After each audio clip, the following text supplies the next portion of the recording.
Hello friends, welcome to honey JS academy weekly current affairs. August last week ఇది 24 నుంచి 31 వరకు discuss చేద్దాం. అయితే మనం 30లో ఉన్న పిఐబి న్యూస్ తీసుకుంటున్నాం కాబట్టి 31లో ఉన్న కొన్ని న్యూస్ కవర్ అవుతాయి. మిగతా ఏమైనా న్యూస్ ఉంటే మనము సెప్టెంబర్ 1 వీక్లో కవర్ చేద్దాం. రైట్, కొంచెం మనకి వినాయక చవితి కాబట్టి గణేష పూజ సందర్భంగా ఈ సౌండ్ ఎక్కువ వస్తుంది. మన ఇంటి పక్కనే ఉంది కాబట్టి నేను దూరంగా వచ్చి క్లాస్ చేస్తున్నా, అయినప్పటికీ కొంచెం సౌండ్ అయితే వస్తుంది. సౌండ్ వస్తే కొంచెం అడ్జస్ట్ చేసుకోండి. మళ్ళీ ఆ సౌండ్ మనకు తగ్గాలి అంటే 10:30కో 11కో ఆఫ్ చేస్తున్నారు, మళ్ళీ ఈవినింగ్ 6 స్టార్ట్ చేస్తున్నారు. మన క్లాస్ చేయాలంటే ఈ మధ్యలో చేయాల్సిన పరిస్థితి ఏర్పడింది. రైట్, ఫస్ట్ చూస్తే మనకు ఈ ఆగస్టు 16 నుంచి 31 రిటర్న్ నోట్స్ మాత్రము నేను యాప్లో అప్లోడ్ చేసిన, ఒకసారి చూసుకోండి. 16 to 31 వరకు ఎంసీక్యూ టెస్టు ఈవినింగ్ ఉంటుంది. సో మీరు క్లాస్ చూసిన వెంటనే కూడా అటెంప్ట్ చేయవచ్చు, ఎంతవరకు విషయాలు అర్థమైనని చెప్పేసి మీకు తెలుస్తుంది. సో ఒక 30 క్వశ్చన్స్ ఇవ్వడం జరుగుతుంది, వాటిని అటెంప్ట్ చేయండి. రైట్, రిటర్న్ మ్యాగజైన్ మనము రేపు సాయంత్రానికి ఇచ్చే ప్రయత్నం చేద్దాం. ఇది ఫస్ట్ది ఆగస్టు 16 నుంచి 23 మనం డిస్కస్ చేసినాం. ఈరోజు కేవలం 24 నుంచి ఉన్న ఆర్టికల్స్ డిస్కస్ చేద్దాం. ఇది మొత్తము 15 రోజుల మ్యాగజైన్ అండి. అందులో మనము 16 నుంచి 23 స్కిప్ చేద్దాం.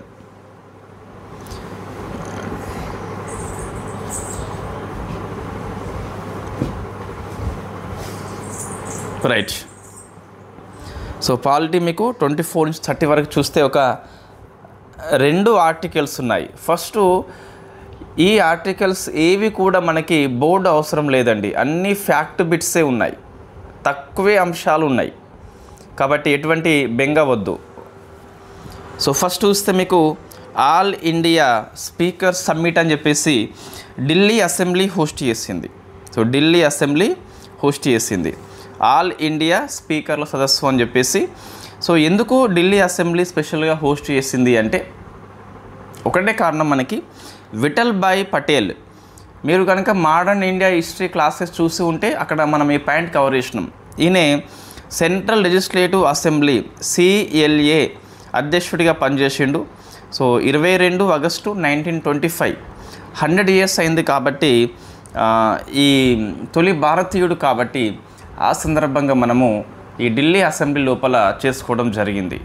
సో మీకు 100 ఏళ్ళు కాబట్టి విఠల్ భాయ్ పటేల్ గుర్తుపెట్టుకోవాలి. మోడర్న్ ఇండియా హిస్టరీ మీకు స్ప్రెక్టామ్ పుస్తకం ఆధారంగా చేసిన క్లాసెస్ యూట్యూబ్లో ఉన్నాయి. ఈ హిస్టరీ కోర్సులో మీకు సెప్టెంబర్ 2 మంగళవారం నుంచి వచ్చే వారం లోపల మీకు modern India history classes and notes add చేయడం జరుగుతుంది. సో ఇది ఫస్ట్ ఆర్టికల్ అర్థమైంది కదా. విఠల్ భాయ్ పటేల్ 100 ఏళ్ళు అవుతుంది సెంట్రల్ లెజిస్లేటివ్ అసెంబ్లీకి అధ్యక్షత వహించి, తొలి భారతీయుడు కాబట్టి 100 ఏళ్ళు కాబట్టి ప్రశ్న వస్తే రావచ్చు మనకి. సెకండ్ ఆర్టికల్, ఇది మన నెంబర్ ఆఫ్ టైమ్స్ డిస్కస్ చేసినామండి.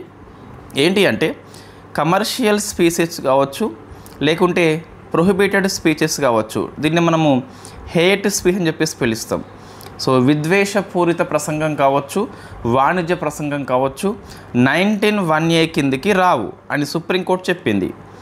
సో మీకు right to freedom of speech and expression 19(1)A అని చెప్పేసి పిలుస్తాం. నీ భావాలను స్వేచ్ఛగా నువ్వు చెప్పవచ్చు, ప్రకటించవచ్చు, నీకు ఆ వాక్ స్వాతంత్రం ఉంది. బట్ అందులో నీకు ఈ కమర్షియల్ స్పీచెస్ కానీ, వాణిజ్య ప్రసంగం కానీ, విద్వేషపూరిత ప్రసంగం కానీ చోటు లేదని చెప్పేసి సుప్రీంకోర్టు చెప్పింది.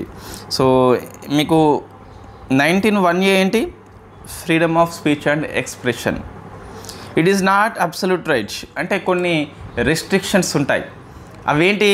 Reasonable restrictions. మొత్తం 8 ఉంటాయండి, 9 ఉండవు అండ్ 7 ఉండవు, ఖచ్చితంగా 8 ఉంటాయి. ఇందులో మీకు 9వ అంశము చేయాలి అంటే మీకు చట్ట సవరణ చేసి మాత్రమే చేయాలి. మన PM మోడీ ఆధ్వర్యంలో క్యాబినెట్ మీటింగ్ పెట్టుకొని ఒక 9వ అంశం యాడ్ చేయడం అంటూ ఉండదు. ఇవి హేతుబద్ధమైన పరిమితులు కాబట్టి చట్ట సవరణ చేయాలి. మరి ఏమేమి ఉంటాయి? 8 నిజంగా అవసరమా కరెంట్ అఫైర్స్లో? అరే కరెంట్ అఫైర్స్లో అవసరం లేదు కానీ మనకి పాలిటీ సబ్జెక్ట్లో అవసరం ఉంటుంది. సో కాబట్టి నేర్చుకోవాలి కంపల్సరీ. మనం డిస్కస్ చేసినాం చాలాసార్లు. ఇవందరికీ మన పాలిటీ కోర్స్ వాళ్ళకి నాకు తెలిసి ఒక 3-4 టైమ్స్ రివిజన్ అయి ఉంటుంది. ప్రాథమిక హక్కులు మీకు నోటికి వచ్చి ఉంటాయి. నోటికి రాలేదు అంటే మీరు ప్రిపరేషన్లో రివిజన్లో అంత శ్రద్ధగా లేరని చెప్పేసి అర్థం. సో ఏంటి ఇక్కడ మీకు అంటే సావర్నిటీ అండ్ ఇంటెగ్రిటీ అని చెప్పేసి ఫస్ట్ది, సెక్యూరిటీ సెకండ్ది, friendly relations with foreign state థర్డ్ది, పబ్లిక్ ఆర్డర్ ఫోర్త్ది, డీసెన్సీ లేదా మొరాలిటీ అని చెప్పేసి ఫిఫ్త్ది, contempt of court sixth, incitement of offence నేరాన్ని ప్రోత్సహించడము. నీ ప్రసంగం నేరాన్ని ప్రోత్సహిస్తే 19(1)A కిందకి రాదు.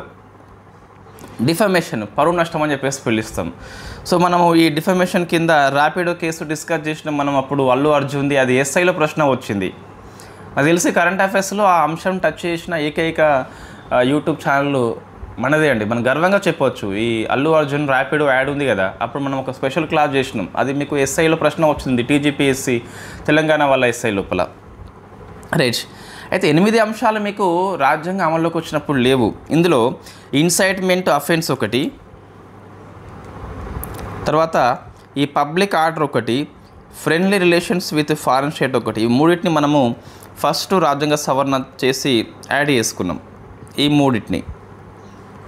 నెక్స్ట్ ఇంటెగ్రిటీ అనే పదాన్ని 16th అమెండ్మెంట్ యాక్ట్ చేసి చేసుకున్నాం. సో కొంతమంది డౌట్ వస్తుంది, మీకు 42nd అమెండ్మెంట్ యాక్ట్ కదా ఇంటెగ్రిటీ అంటే, మరి 16 ఏంటి అంటే అది ప్రవేశికలో చేర్చిన పదము ఇంటెగ్రిటీ అని చెప్పేసి 42nd అమెండ్మెంట్ యాక్ట్ అయితే, ప్రాథమిక హక్కుల్లో మీకు ఈ రిస్ట్రిక్షన్లో చేర్చిన పదము ఇంటెగ్రిటీ 16వ రాజ్యాంగ సవరణ చట్టం. రెండు సేమ్ కాదు, కాన్సెప్ట్ ఒకటే, కానీ ఆ చేర్చిన యొక్క చాప్టర్స్ మీకు వేరే కనిపిస్తున్నాయి.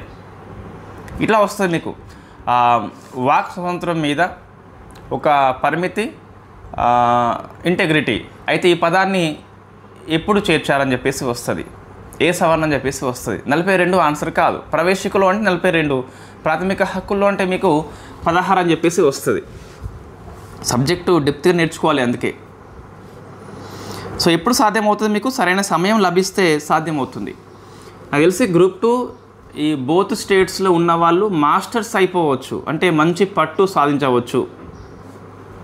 అంత సమయం ఉన్నది, మీరే పుస్తకాలు రాయొచ్చు, అంత సమయం ఉన్నది. సమయాన్ని వినియోగించుకోండి. వర్క్ చేస్తూనే 3 to 4 hours కేటాయించి సిలబస్ని మనం ఈజీగా పూర్తి చేయవచ్చు సరైన ప్రణాళికతోని. ఈ ప్రణాళిక ఎవరు వేసుకోవాలి, ఎవరికి వాళ్ళు వేసుకోవాలి. వై? బికాస్ ఎన్ని అవర్స్ అందుబాటులో ఉంటుందని చెప్పేసి మనకు ఒక ఓన్ ప్లాన్ ఉండాలి. సుప్రీంకోర్టు న్యాయమూర్తుల నియామకం అండి. సో మీకు తెలుసు 124 ప్రకారము రాష్ట్రపతి గారు నియామకం చేస్తారు కొలీజియం సిఫార్సు మేరకు. 2 ప్రమాణ స్వీకారం చేసిండ్రు. సుప్రీంకోర్టు CJI చేయించిండు, రాష్ట్రపతి చేయించాలి, లేకుంటే CJI కూడా చేయించవచ్చు. అలోక్ అరాదే, విపుల్ పంచోలి, మనుబాయ్. అయితే వీళ్ళు ఏ హైకోర్టు నుంచి వచ్చారు? ఇది TGPSC కొన్నిసార్లు ప్రశ్న అడుగుతుంది. Alok Aradhe Bombay high court chief justice, Vipul Pancholi, Manubhai Patna అని చెప్పేసి పిలుస్తాం. సో ఒకవేళ యాజ్ పర్ సీనియారిటీ CJI కనుక ఇస్తే ఈ మనుబాయ్కి 2031 లోపల CJI కావచ్చు. ఈయన బతికి ఉండి as per seniority rule follow అవుతే ఇవ్వచ్చు. సో మీకు ఈ పేపర్లో మొత్తం 3 ఆర్టికల్స్ కనిపించినాయి మీకు, అవి ఈజీ ఉన్నాయి. విఠల్ భాయ్ పటేల్ ఇన్ఫ్యాక్ట్ 100 years, తర్వాత 19(1)A యొక్క ఏది వర్తించదని చెప్పేసి చూస్తే కమర్షియల్ స్పీచెస్ ఏవైతే ఉంటాయో, వాణిజ్య ప్రసంగాలు అంటే మీకు ఆ ప్రసంగం ద్వారా డబ్బులు వస్తాయి అన్నట్టు. సో డబ్బుల కోసం వాళ్ళు ఏదైనా మాట్లాడతారు కాబట్టి వాళ్ళు 19(1)A అనేది వర్తించదు. ఇంకోటి హేట్ స్పీచ్ అంటే విద్వేషపూరిత ప్రసంగము, అంటే సో మత ఈ కులము జాతిని ఉద్దేశించి ప్రసంగించడము. సో అది నెక్స్ట్ ఇంతే అండి, మీకు 3 ఉన్నాయి ఇక్కడ. దీనికి బోర్డు ఎందుకు అవసరం అండి? సుప్రీంకోర్టు న్యాయమూర్తుల నియామకము, ప్రాథమిక హక్కుల యొక్క పరిమితులు, తర్వాత ఈ సదస్సు 3 కూడా ఫ్యాక్ట్ బిట్సే మనకి. సో ఇది క్లియర్ అయిపోయింది కదా, పాలిటీ క్లియర్ అయిపోయింది. డౌట్స్ ఉంటాయి కనుక మీరు కామెంట్ బాక్స్లో కామెంట్ చేయండి, నేను ఆన్సర్ చేసే ప్రయత్నం చేస్తాను. సో మన పాలిటీ పుస్తకము ఇదే సెప్టెంబర్లో పూర్తి చేసే ప్రయత్నం చేద్దాం. రిలీజ్ మాత్రం జనవరిలో అయినప్పటికీ మేము 4 months ప్లాన్ చేసుకుంటున్నాము. September, October, November, December. First polity, second history, third geography, fourth economy. ఎందుకు ఫోర్త్ ఎకనమీ అంటే ఎకనమీ అప్డేట్స్ ఎక్కువ ఉంటాయి కాబట్టి డిసెంబర్ అయిపోయాకనే మనకు మంచిగా అప్డేట్స్ ఇయర్ మొత్తం వస్తుంది కాబట్టి సో మీకు 2026 బడ్జెట్ సర్వే కూడా కలిపి ఇవ్వడం జరుగుతుంది. దీనివల్ల ఏమవుతుందంటే మీకు సో కంప్లీట్గా అప్డేట్స్ కోసం మరొక పుస్తకము అవసరం ఉండదు ఇంకా కంప్లీట్గా. రైట్, నేను పోల్ లాంటిది ఏం కండక్ట్ చేయను, డైరెక్ట్గా బుక్ రిలీజ్ చేయడం జరుగుతుంది. సో ఆన్లైన్లో ఆఫ్లైన్లో ఎవరైనా పబ్లిషర్స్ కనుక మనకి సంప్రదిస్తే అప్పుడు చూద్దాం.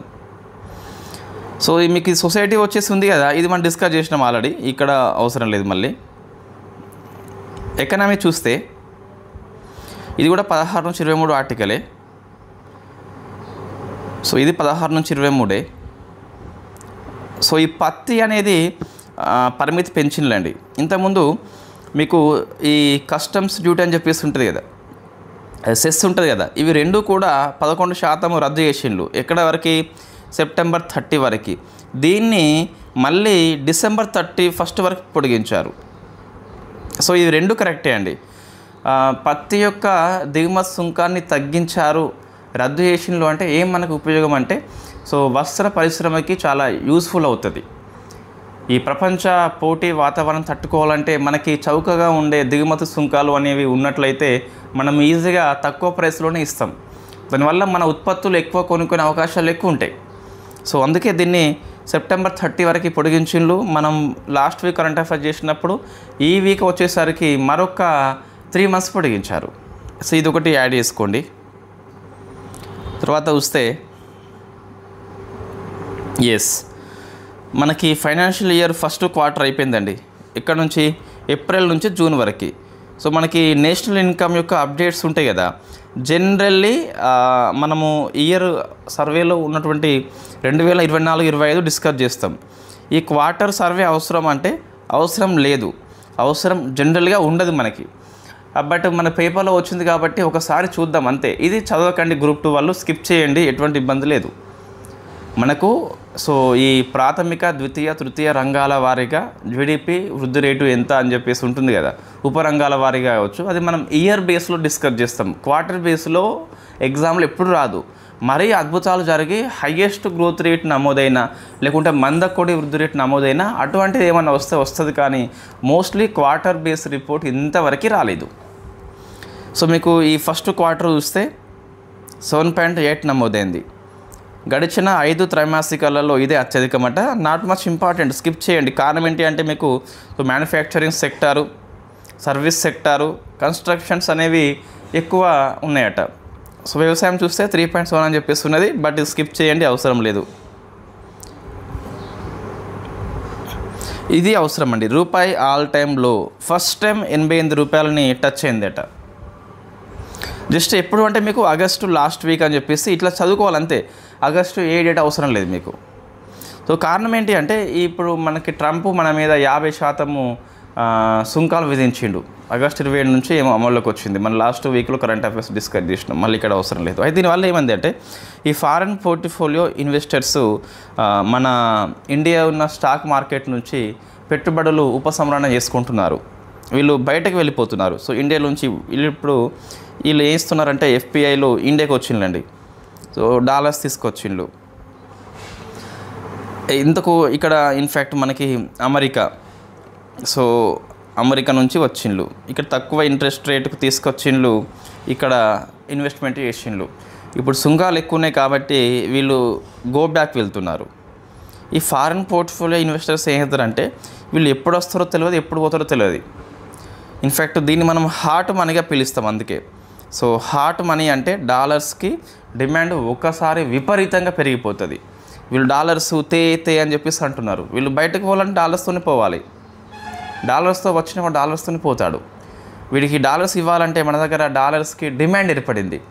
డాలర్స్కి డిమాండ్ ఏర్పడింది కాబట్టి రూపాయి బలహీనం అయిపోయింది కాబట్టి రూపాయి విలువ దారుణంగా పడిపోయింది. సో ఇదే ధోరణి కొనసాగితే మనము త్వరలోనే 90 లేకుంటే 100 వైపు కూడా వెళ్ళవచ్చు మనకి. సో ఫారెన్ పోర్ట్ఫోలియో ఇన్వెస్టర్స్ యొక్క ఇన్వెస్ట్మెంట్ అనేది కేవలం పెట్టుబడులు తీసుకొస్తుంది అంతే. దాంతోపాటు ఇన్వెస్టర్స్కి గుండెపోటు తీసుకొస్తుంది. వీళ్ళు ఎప్పుడు పోతారో తెలియదు. రూపాయి కూడా గుండెపోటు తీసుకొస్తుంది, బలహీనం అయిపోతుంది. అదే మీకు ఎఫ్డిఐలో వస్తే పెట్టుబడి వస్తుంది, మూలధన సాంకేతికత వస్తుంది. సో సాంకేతికత బదిలీ జరుగుతుంది. అది ఎఫ్డిఐ ఎఫ్పిఐ మధ్య ప్రధాన తేడా మనం చాలాసార్లు డిస్కస్ చేసి ఉన్నాం. ఎప్పుడైనా సరే FDI is the better then FPI. Next FPI అంటే ఒక అల్లుడు అని చెప్పేసి అనుకోండి, ఎఫ్డిఐ అంటే కొడుకు అని చెప్పేసి అనుకోండి. అల్లుడు ఎప్పుడు వస్తారో తెలియదు, వచ్చినప్పుడు పోటు అయితే పడుతుంది మామకి. సో నెక్స్ట్ ఎకనామీలో చిన్న చిన్న ఆర్టికల్స్ ఉన్నాయండి. ఫస్ట్ చూస్తే world first AI based bank, AI ఆధారిత బ్యాంక్ అని చెప్పేసి పిలుస్తాం. ఇటువంటి క్వశ్చన్స్ తరచుగా వస్తున్నాయండి. ఏఐ ఆధారిత ఏటీఎం, ఏఐ ఆధారిత క్రెడిట్ కార్డు, ఏఐ ఆధారిత బ్యాంక్ అని చెప్పేసి ఇటువంటి ప్రశ్నలు వస్తాయి. సో ఇది రైట్ బ్యాంక్ అని చెప్పేసి Malaysia. So right bank RYT అని చెప్పేసి పిలుస్తాం. నెక్స్ట్ ఐటీ యాక్ట్ మనం డిస్కస్ చేసినామండి ఆల్రెడీ, లాస్ట్ వీక్లో డిస్కస్ చేసినాం. లాస్ట్ మంత్లో జూలైలో లేదా August 1 to 15 డిస్కస్ చేసినాం మనం. మళ్ళీ ఎందుకు రాసినట్టే అక్కడ చిన్న పాయింట్ మనం మర్చిపోయినాము. అది 1 ఏప్రిల్ నుంచి అమల్లోకి వస్తుంది. 1 ఏప్రిల్ నుంచి అమల్లోకి వస్తుంది. నెక్స్ట్ ఇయర్ అన్నట్టు, నెక్స్ట్ ఇయర్ అమల్లోకి వస్తుంది. ఇది 1961 చట్టాన్ని రీప్లేస్మెంట్ చేస్తుంది కంప్లీట్గా. సవరణ కాదు, రిపీల్ చేసింది, కొత్త చట్టం అమల్లోకి వస్తుంది అన్నట్టు. సో ఈ చట్టం ద్వారా ఎనీ న్యూ ట్యాక్సెస్ నో, మనకి బడ్జెట్లో ట్యాక్సెస్ అని చెప్పేసి కొత్తగా వస్తాయి, ఇక్కడ మళ్ళీ తీసుకురాం మనం, కాబట్టి నో అని చెప్పేసి చెప్పాలి. చట్టం సరళీకరణ చేసినాం. పాత సెక్షన్లు ఎక్కువ ఉండే, దాన్ని సరళీకరణ చేసి ఈజీగా అర్థమయ్యేలా చేయడం జరిగింది. అంటే బల్కీ బుక్ అనేది ఉంటే ఎప్పటికైనా సరే గుర్తుపెట్టుకోండి. ఫస్ట్ మీరు ఇక్కడ మన ప్రిపరేషన్లో కొన్ని లోపాలు ఉంటున్నాయండి. మనం రాసేది ఏ ఎగ్జామ్ అండి? MCQ exam. దీనికి వాక్య నిర్మాణము పారాగ్రాఫ్ మోడ్ అవసరం లేదు. ఎక్కడ అవసరం అక్కడ రాస్తాము. బట్ మన పుస్తకం మెయిన్గా ఇన్ఫోగ్రాఫిక్స్ మోడ్లో ఉంటుంది. ఇన్ఫోగ్రాఫిక్స్ అంటే మీకు చూడంగానే అర్థమవుతుంది. సో ఇప్పుడు ఏంటి దీన్ని మనము ఇక్కడ దీన్ని ఎట్లా రాయొచ్చు అంటే దీన్ని ఈ ఇన్కమ్ ట్యాక్స్ చట్టము 2025 ద్వారా ఎలాంటి కొత్త పన్నులు విధించడము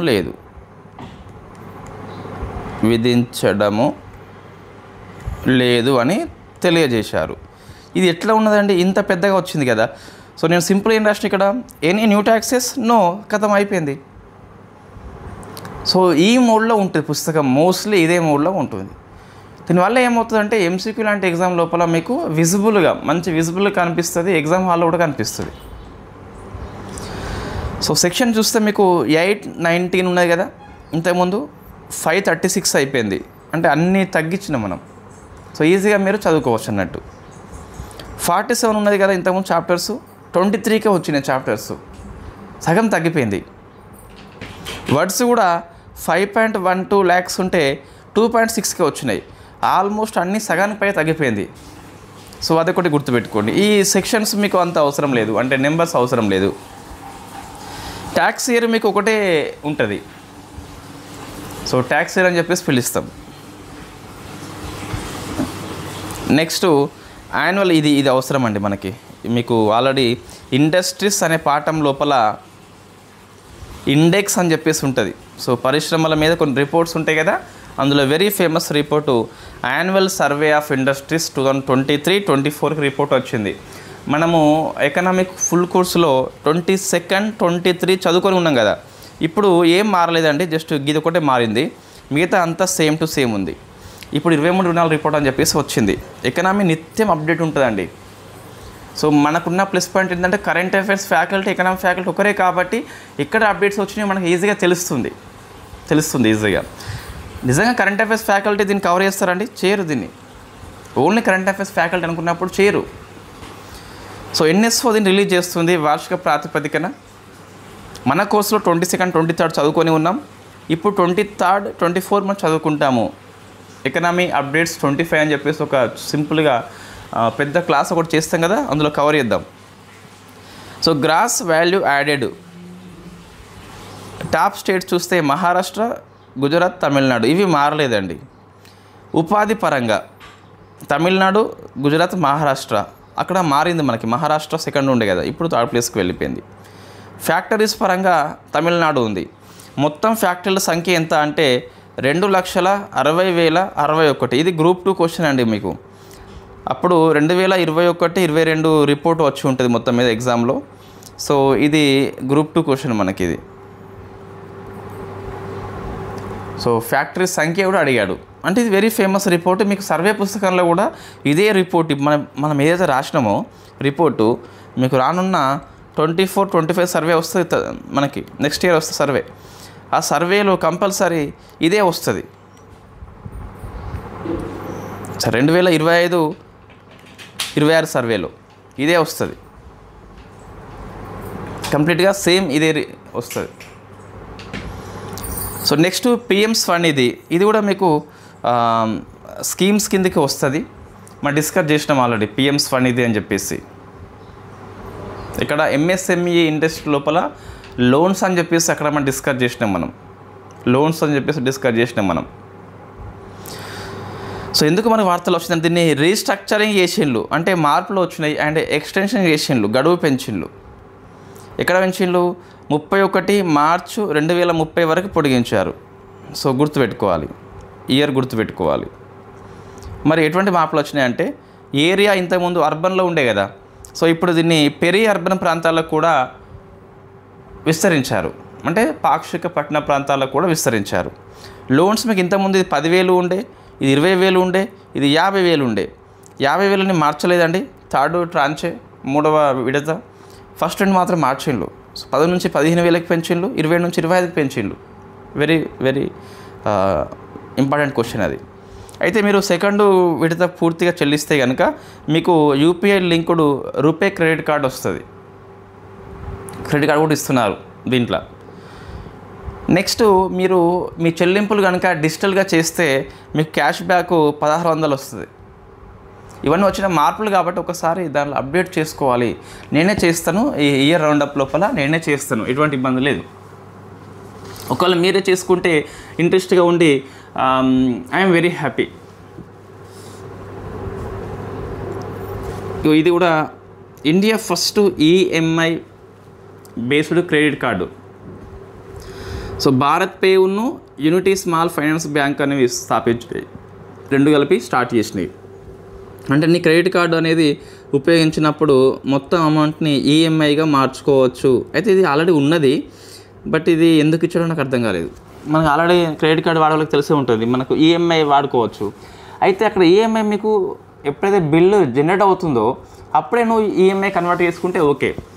తర్వాత ఒక 1 వీక్కి నువ్వు కన్వర్ట్ చేసుకోరాదు. బట్ ఇందులో చూస్తే ఎప్పుడైనా కన్వర్ట్ చేసుకోవచ్చట. 6 మంత్సా, 3 మంత్సా, 12 మంత్సా నీ ఇష్టం. ఇప్పుడు ఆల్రెడీ ఈఎంఐ అనేది ఫెసిలిటీ ఉంది, బట్ అది కొన్ని రోజులకే అవకాశం ఉంటుంది. బిల్లు వచ్చిన తర్వాత 3-4 డేసే అవకాశం ఉంటుంది. సో తర్వాత నీకు అవకాశం ఉండదు కదా. ఇక్కడ మాత్రం నువ్వు ఎప్పుడైనా సరే నీకు ఉన్న క్రెడిట్ కార్డు ఏదైతే ఉన్నదో అమౌంట్ దాన్ని నువ్వు ఎంత ఖర్చు చేసినావో ఎప్పుడైనా సరే ఈఎంఐగా మార్చుకోవచ్చు, ఈక్వల్లీ మంత్లీ ఇన్స్టాల్మెంట్గా మార్చుకోవచ్చు.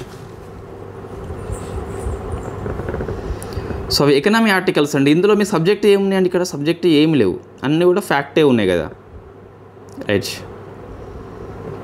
సో నెక్స్ట్ స్పేస్ ఆర్టికల్ చూస్తే ఇది మనం డిస్కస్ చేసినాం, ఫస్ట్ ఆర్టికల్ ఇది డిస్కస్ చేసినాము. సో ఇది మనకి వార్తల్లో ఉంది.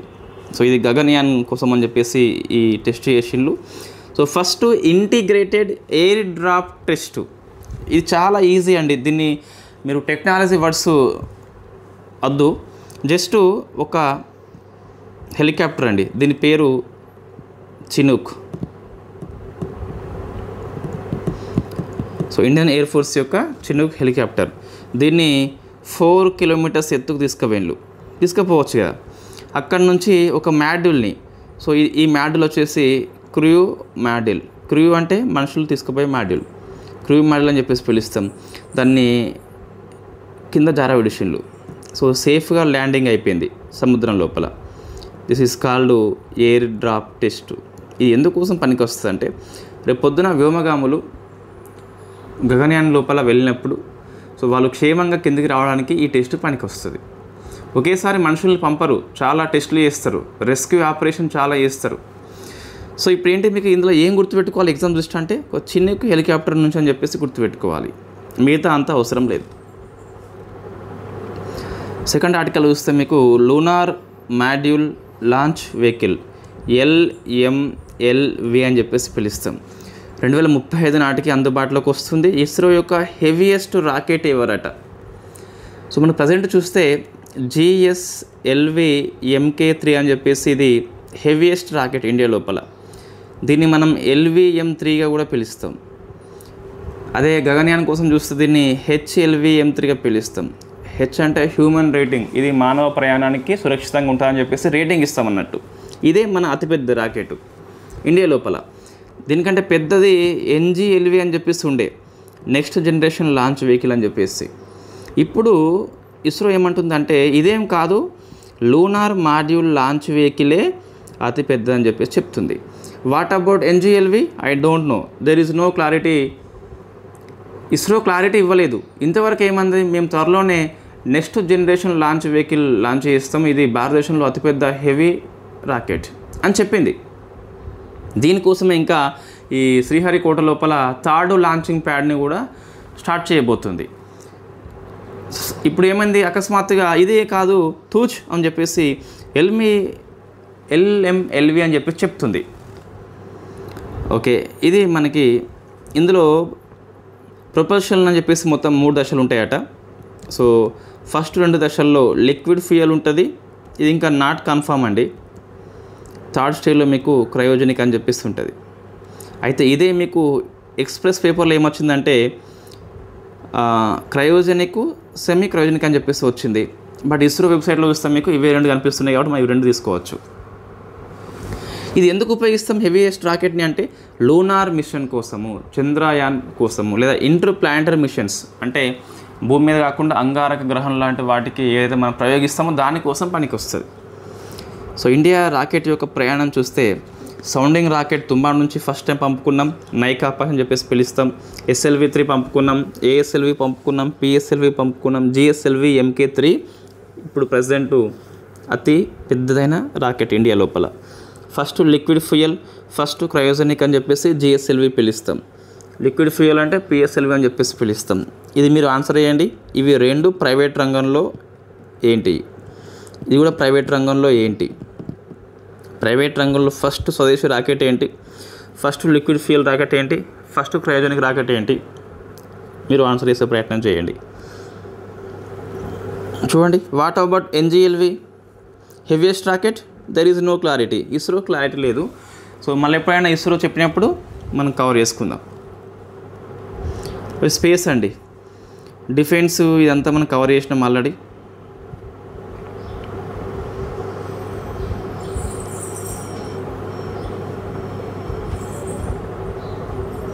ఎస్, ఇక్కడ నుంచి మనము డిఫెన్స్ పోయిన వారంలో ఎక్కువ ఆర్టికల్స్ ఉన్నాయి మనకి. ఇండియా ఫస్ట్ ఇట్లా ఉన్నప్పుడు ఎగ్జామ్లో తరచుగా వస్తుందండి. India first air defence weapon system, it is integrated అంటే కొన్ని కలిపి ఉంటాయి అన్నట్టు. సో ఎయిర్ డిఫెన్స్ అంటే ఇది ఎర్త్ అనుకోండి, సో ఈ గగనతలాన్ని రక్షిస్తుంది. So this is called air defence weapon system. ఇంతకుముందు విడివిడిగా ఉండే కదా, ఇప్పుడు మల్టీ లేయర్డ్ సిస్టమ్ తీసుకొచ్చారు. అంటే ఒకటే దాంట్లో 3 కలిపి ఉంటాయి. అవి QRSAM, క్విక్ రెస్పాన్స్ లేదా quick reaction surface to air missile, surface నుంచి ఎయిర్కి ప్రయోగిస్తాం ఒకటి. సెకండ్ది very short range air defence system. థర్డ్ది laser based directed energy weapon, laser ఆధారిత ఎయిర్ డిఫెన్స్ సిస్టమ్. 3 కలిపి ఉంటాయి. ఇవి గుర్తుపెట్టుకోవాలండి. ఇటీవల భారతదేశం తొలిసారిగా ప్రయోగించిన ఇంటిగ్రేటెడ్ ఎయిర్ డిఫెన్స్ సిస్టంలో ఈ క్రింది మిసైల్స్ కలవని చెప్పేసి అగ్ని 5, అగ్ని 4, QRSAM ఇట్లా ప్రశ్నలు వస్తాయండి. కాబట్టి మనం 3 గుర్తుపెట్టుకోవాలి. ప్రశ్నకు అవకాశం ఎక్కువ ఉంది ఇక్కడ. ఎట్లా తెలుస్తుంది మనకు అంటే PYQ చూస్తే తెలుస్తుంది మనకు. సో INS ఉదయగిరి, ఇప్పుడు ఈ 3 మైండ్లో పెట్టుకోండి compulsory. Quick reaction surface to air missile, very short range air defence system and laser based directed energy weapon. INS Udayagiri, INS Himagiri. నాకు తెలిసి కరెంట్ అఫైర్స్ స్టార్ట్ చేసినప్పటి నుంచి 27 సార్లు వచ్చిందండి కనీసం ఈ ఉదయగిరి, హిమగిరి అని చెప్పేసి. ప్రాజెక్ట్ 17Aలో మొత్తం 7 ఉంటాయండి, 7 ఉంటాయి. సో నీలగిరి, ఉదయగిరి, తారగిరి, మహేంద్రగిరి అని చెప్పేసి పిలుస్తాం. ఇంకొక 3 ఏమో హిమగిరి, దునగిరి, వింధ్యగిరి. ఇది ముంబై తయారు చేస్తుంది, 4 కోల్కతా తయారు చేస్తుంది. ఇటీవల ఉదయగిరి ఇది అండ్ హిమగిరి ఇవి 2 కూడా విశాఖపట్నం లోపల లాంచ్ చేయడం జరిగింది. ఒకేసారి 2 కాబట్టి గుర్తుపెట్టుకోండి. ఇవన్నీ ఏంటి? ఫ్రిగేట్స్. ఇవన్నీ కూడా యుద్ధ నౌకలు, చిన్నపాటి యుద్ధ నౌకలు. డెస్ట్రాయర్ అంటే పెద్ద యుద్ధ నౌక, ఫ్రిగేట్ మీన్స్ చిన్నది, కోర్వెట్టే మీన్స్ మరి చిన్నది. సో ఇవన్నీ కంపల్సరీ గుర్తుపెట్టుకోండి. నెక్స్ట్ ఈ పేజీలో అన్ని విన్యాసాలే ఉన్నాయి. సో టేబుల్ ఫామ్లో రాసుకుంటే చాలా ఈజీగా ఉంటుంది. సూపర్ గరుడ షీల్డ్ అని చెప్పేసి మల్టీనేషనల్ మిలిటరీ ఎక్సర్సైజ్, బహుళ దేశాలు పాల్గొంటున్న సైనిక విన్యాసం అని చెప్పేసి పిలుస్తాం. దీన్ని USA ఇండోనేషియా కండక్ట్ చేస్తాయి. సో ప్లేస్ చూస్తే జకర్తా అండ్ సుమత్రా అని చెప్పేసి 2 కూడా ఇండోనేషియానే కంటిన్యూ. ఇండియా కూడా పాల్గొంటుంది. Yes, correct. CISF మీకు వార్తల్లో ఉంది. ఆల్ ఉమెన్ కమాండో టీం తీసుకొచ్చింది. ఉగ్రవాదానికి వ్యతిరేకంగా ఫస్ట్ మహిళా ఆపరేషన్ మనకి ఇది. ట్రైనింగ్ ఇస్తున్నారు బర్వాహా ప్రాంతం లోపల. So Barwaha it is in state of Madhya Pradesh. గుర్తుపెట్టుకోవాలి, బర్వాహా అని చెప్పేసి గుర్తుపెట్టుకోవాలి. నెక్స్ట్ రన్ సంవాద్ అని చెప్పేసి వార్తల్లో ఉంది. ఇది ఏంటి అంటే try services dialogue on war. యుద్ధం మీద 3 దళాలు ఉంటాయి మనకి, ఎయిర్ ఫోర్స్, ఆర్మీ, నేవీ అని చెప్పేసి 3 అధిపతులు CDS కలిపి సంభాషణ పెట్టుకుంటున్నారు.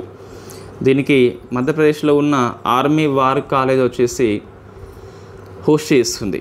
సో ఇది వార్తల్లో కనిపించిన రన్ సంవాద్ ఏంటని చెప్పేసి వస్తుంది. రన్ సంవాద్ ఏంటి అంటే ఇది యుద్ధం మీద 3 దళాలు ప్లస్ CDS కలిపి ఒక డైలాగ్ అని చెప్పేసి పిలుస్తాం. నెక్స్ట్ ఎక్సర్సైజ్ ఆరోగ్య సేతు. ఇది ఇండియన్ ఆర్మీ కండక్ట్ చేసినటువంటి మిషన్, అస్సాంలో కండక్ట్ చేసింది. It is first civil and military medical exercise.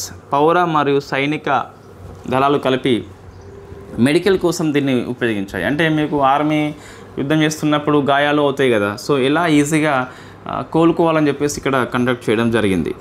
Next exercise bright star అని చెప్పేసి ఈజిప్టును USA కలిపి కండక్ట్ చేస్తాయి. ఈజిప్ట్ హోస్ట్ చేసి it is multilateral tri services exercise. అంటే ఆర్మీ, ఎయిర్ ఫోర్స్, నేవీ 3 హాజరవుతాయి. సో ఎవ్రీ 2 yearsకి ఇది USA కానీ ఈజిప్టియన్ కండక్ట్ చేయడం జరుగుతుంది. వెరీ వెరీ ఫేమస్ ఎక్సర్సైజ్లు ఇవి అన్నీ కూడా.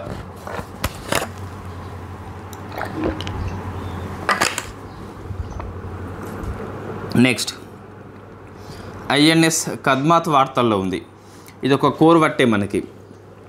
ఎందుకు వార్తల్లో వచ్చింది అంటే Papua New Guinea 50th independence సెలబ్రేషన్కి ఇండియా తరపున హాజరైంది కాబట్టి గుర్తుపెట్టుకోవాలి. సో నెక్స్ట్ పర్యావరణ అంశాలు కాదు, SNT 1623, 1623, 1623, 1623 ఇవన్నీ మనం డిస్కస్ చేసిన ఆర్టికల్స్ అండి. రైట్, ఇది 24 నుంచి ఉన్న ఆర్టికల్స్. OpenAI అమెరికా సంస్థ ఇండియాలో ఫస్ట్ లెర్నింగ్ యాక్సలరేటర్ని ప్రారంభించింది. దీనికి IIT మద్రాస్ హెల్ప్ చేసింది. అంటే మన విద్యా సంబంధిత అంశం లోపల AI యొక్క ఉపయోగం అని చెప్పేసి పిలుస్తాం. నెక్స్ట్ తర్వాత న్యూ వరల్డ్ స్క్రూ వామ్ అని చెప్పేసి ఒక పరాన్నజీవి, ఇది మాంసం తింటుంది. సో ఇది వెరీ ఫస్ట్ టైం మనిషికి సోకింది అమెరికా లోపల. ఇది ఫస్ట్ టైం కాబట్టి ప్రశ్న వస్తుంది. న్యూ వరల్డ్ స్క్రూ వామ్ అని చెప్పేసి ఒక పరాన్నజీవి, అది ఫ్లెష్ ఈటింగ్ అని చెప్పేసి పిలుస్తాం. అది ఫస్ట్ టైం మానవ శరీరానికి సోకింది కాబట్టి USA ఆ లొకేషన్ గుర్తుపెట్టుకోండి. నానో బనానా వార్తల్లో ఉంది. ఇది గూగుల్ యొక్క AI టూల్ అండి. ఇన్ఫ్యాక్ట్ ఫోటో ఎడిటింగ్ కోసం పనికి వస్తుంది. ఇది ప్రశ్న రాదు కానీ చెప్పలేము మనం. తెలుగు పేపర్లో వచ్చింది ఈనాడులో కాబట్టి గుర్తుపెట్టుకోవాలి కంపల్సరీ. నెక్స్ట్ ఇండియాలో first tempered glass manufacturing facility అని చెప్పేసి ఇది నోయిడా లోపల స్టార్ట్ చేసినాం. ఫస్ట్ టెంపర్డ్ గ్లాస్ సెంటర్ గుర్తుపెట్టుకోండి. దీన్ని ఎవరు ఏర్పాటు చేసిండ్రు అంటే ఆప్టిమస్ ఎలక్ట్రానిక్స్ కంపెనీ. దీనికి కార్నింగ్ ఇన్కార్పొరేటెడ్ అని చెప్పేసి యూఎస్ఏ కంపెనీ హెల్ప్ చేసింది. It is first tempered glass factory కాబట్టి ఇండియా లోపల కాబట్టి వెరీ ఫేమస్ క్వశ్చన్. నోయిడా అని చెప్పేసి పిలుస్తాం. నెక్స్ట్ ఆదివాణి అని చెప్పేస్తుంది. ఏంటి ఆదివాణి అంటే India's first AI powered translator for tribal languages. ముఖ్యంగా గిరిజన భాషల యొక్క అనువాదానికి ఇది పనిచేస్తుంది, అనువాదం చేస్తుంది. సో సంతాలి భాష ఉంటుంది, బోడో భాష ఉంటుంది కదా, వాటిని ఇంగ్లీష్లోకి తెలుగులోకి అనువాదం చేస్తుంది. దీన్ని IIT Hyderabad, IIT Raipur, IIT Delhi సంయుక్తంగా డెవలప్మెంట్ చేయడం జరిగింది. ట్రైబల్ లాంగ్వేజెస్ యొక్క అనువాద ఏఐ పోర్టల్ పేరే మనకి ఆది వాణి అని చెప్పేసి పిలుస్తాం. ఆది అంటే మీకు ఈ ట్రైబల్ పీపుల్ అని చెప్పేసి వస్తారు. వాణి అంటే వాళ్ళ యొక్క లాంగ్వేజ్ని వినిపిస్తుంది. చూడండి, అన్ని ఫ్యాక్ట్ బిట్సే ఉన్నాయి మీకు. నెక్స్ట్ పర్యావరణం చూస్తే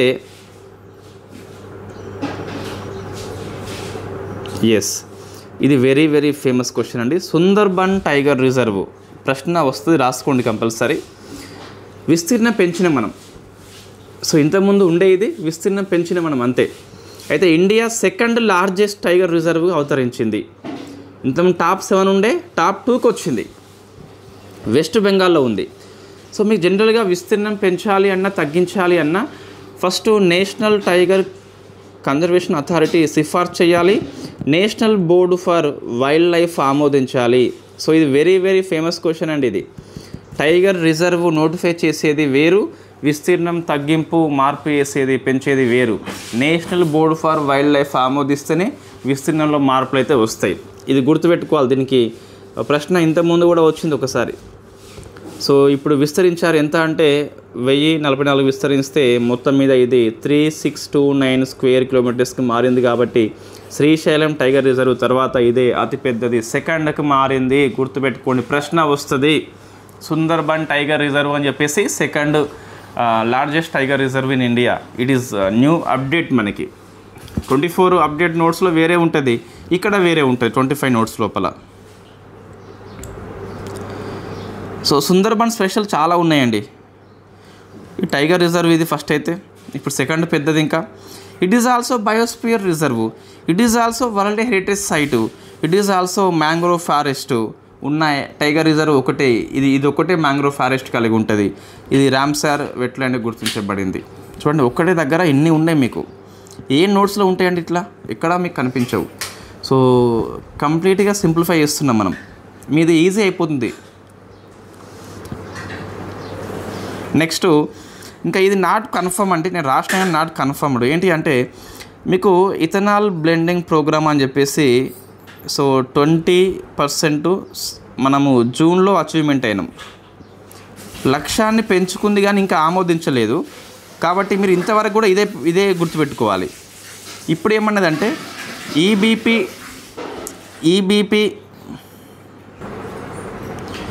సో మనం ఇప్పుడు ఈ 27 అని చెప్పేసి కొత్త లక్ష్యం పెట్టుకుంది. బట్ ఇది నాట్ కన్ఫర్మ్డ్, ఇంకా దీన్ని ఆమోదించలేదు. ఇంకేమన్నదంటే 2030 నాటికి మనము 30% అచీవ్మెంట్ కావాలన్నట. ఇది లక్ష్యం పెట్టుకుంది కానీ ఇంకా అయితే కాలేదని చెప్పేసి గుర్తుపెట్టుకోండి.